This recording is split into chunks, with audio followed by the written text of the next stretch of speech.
3D platformers are my favorite genre, and the 5th generation of game consoles was arguably the best the genre had to offer. However, the Sega Saturn only got one, and that was Croc Legend of Gobbos, released by Argonaut Software in 1997. 3D platformers became a thing in late 1996, and at that point the Saturn was pretty much dead already, so I can understand why there was only one. If anything, we were lucky to get one. So let's see how it holds up.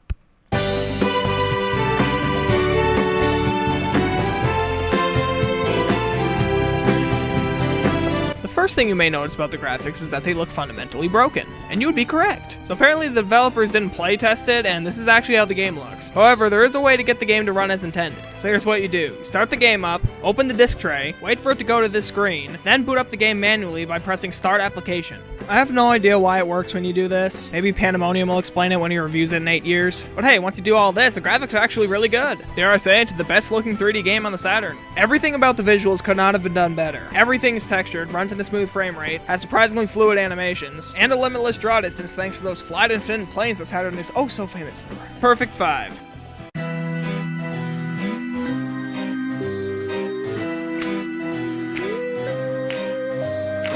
Story is you're Croc, the son of Vector the Crocodile and Yoshi. And since they don't take responsibility for their actions, they decide to abandon you and send you down the river. Meanwhile, a small species of furry testicles finds you and raises you. And then the day you grow up, all of your furry friends get kidnapped by Gex's uncle, who wants vengeance on his nephew's dead franchise. And now you gotta save them. But not really, because your family is cast aside as optional collectibles. So you don't actually have to save your family, making the whole story pointless. There are multiple fully animated cutscenes spread throughout the game that are surprisingly not FMV. They're animated entirely with in-game graphics, which is amazing for the Saturn. I can't think of a single other Saturn game that does this. The cutscenes are also animated pretty well, despite coming out at a time where people didn't know what good animation was. However, besides the intro, there really isn't anything else in the game, besides a couple of cutscenes showing Gex's uncle be a jerk to animals. I'll still give it a 3 out of 5 though.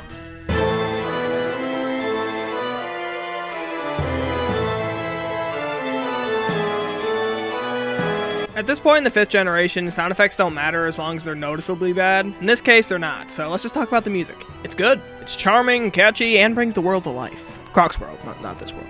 4 out of 5.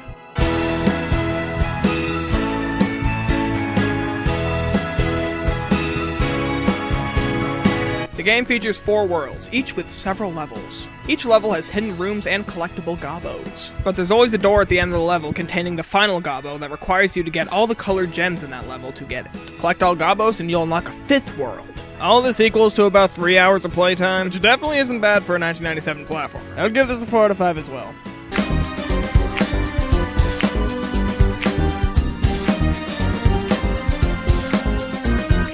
As I said before, the game is a platformer, and it's as simple as just getting to the end of the level and hitting the gong. My biggest problem with the game is how it controls. Since the game came out in 1997, it controls tankish, which is easy to get used to for the most part, but when you reach the second half of the game, the platforming starts demanding more precise controls, and that's when the fun starts to wear off. However, there's another option. If you're willing to invest in this stupidly expensive controller, you can play the game with full analog support.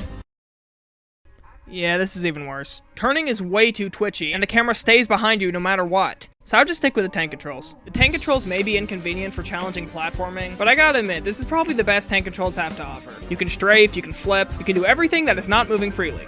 Also, the controls decide to stop working whenever you're underwater. And the game forces you to rush in later levels. And also, the boss fights are terrible.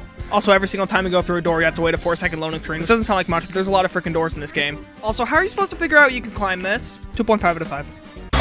Let me go back to my home. Without me, everything's so wrong. Eddie, let me go back to my home. Let me put things back where they belong. Eddie, let me go back to my home. Without me, everything's so wrong. Eddie, let me go back to my home.